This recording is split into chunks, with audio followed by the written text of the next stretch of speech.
I'm finally done with my malva pudding, almost, and my ice cream. And I feel like trash, and I know I'm going to feel even more like trash later on, because I'm going to feel it, literally, spreading to my thighs and my waist and my breasts and my cheeks. I will work heartily to try and eradicate it by the time I go back to the gym. Well, my 10 amount of it.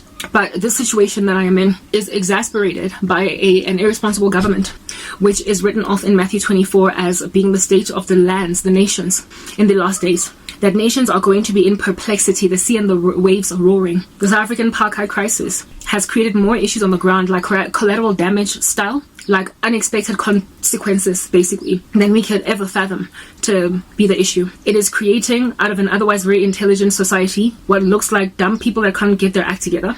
It is also creating out of skinny people or fit people that are lean, chubbios, that are happy to go and consume way too much malva pudding just because there's no power.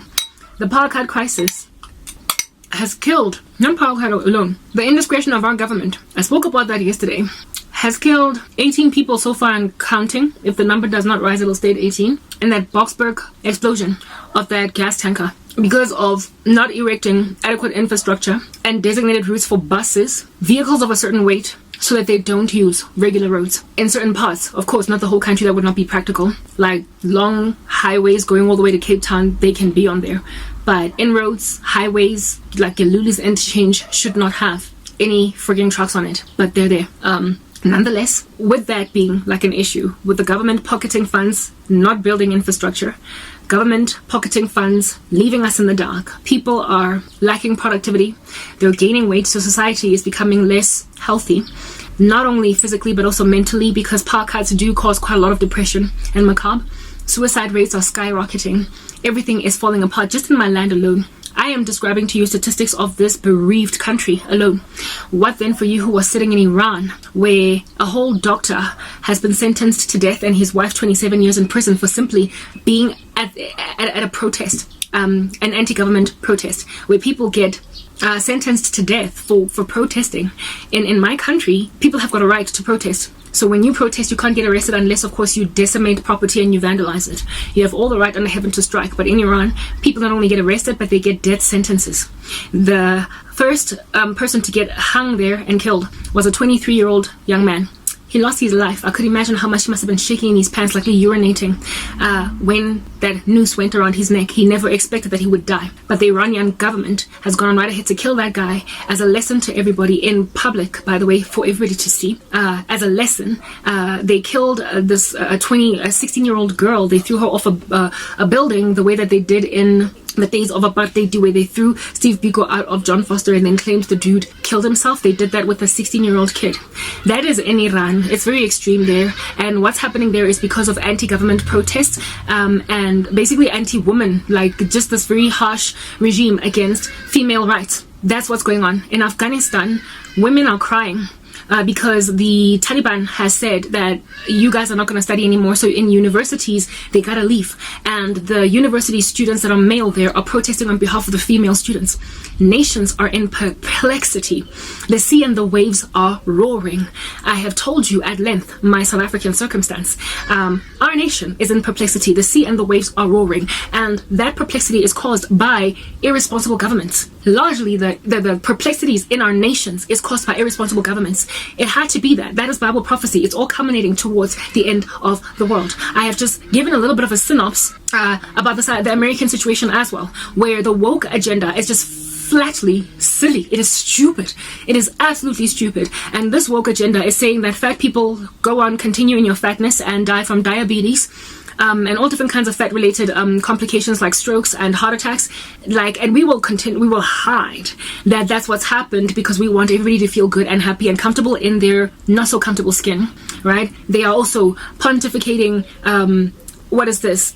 Changing sexes of people in children, kids that literally are too young to make that decision. I went through a tomboy phase when I was 16.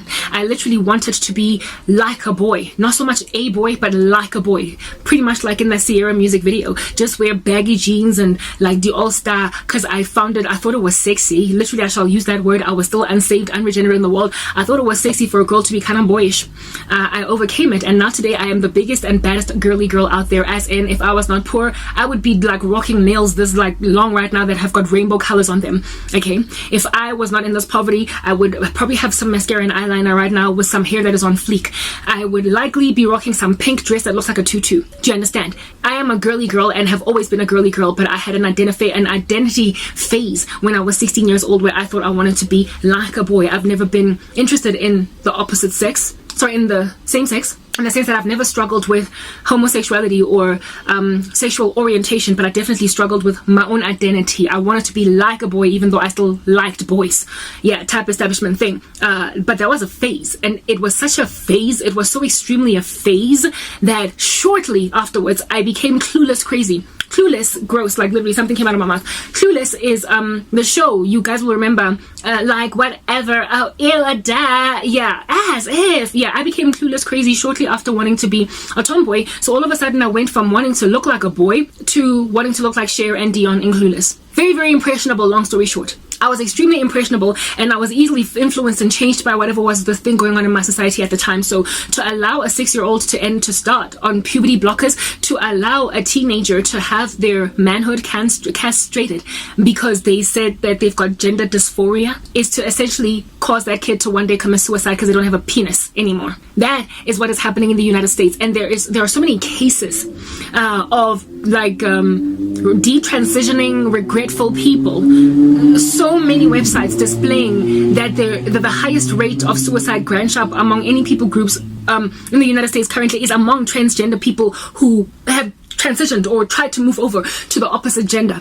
And yet with all of these statistics, so basically according to health statistics, biological statistics, it's unhealthy. It's not right, and you should probably wait for this kid to turn 18 to make their decision if at all they want to not be a girl or a boy anymore. But the theory behind it all is that by the time they get to the age of 18, they will have already developed an Adam's apple and breasts.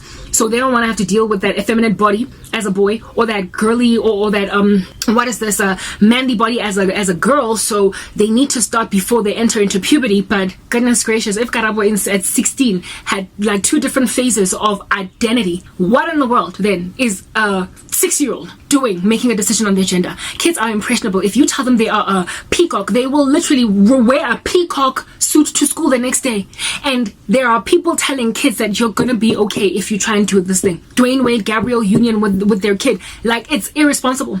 As a result of this irresponsibility, there are a whole bunch of people lamenting in the United States that my kids are being influenced by an irresponsible leftist school system.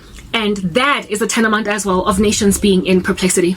The sea and the waves roaring. Those are the conditions of the earth prior to the Antichrist rearing his ugly head and saying, I'll take over from here, since they have destroyed their lands and nobody in those lands are happy and content with their governments, with their leaders. So I'm the one dude that's going to be Mr. Fix-It-All. Chad, the watchman on the wall, calls it Mr. Know-It-All, Mr. Fix-It-All, Mr. Patch-It-Up-All. He's going to patch up all the wounds of the nations in perplexity. He's going to give South Africa electricity. He's going to give Iranian women the ability to walk around without wearing those hijabs. He is going to give the United States system its masculinity back. And so everybody's going to love him. We're going home. I'm signing out in Christ's name, Krenke. I hope you've been edified. Bye.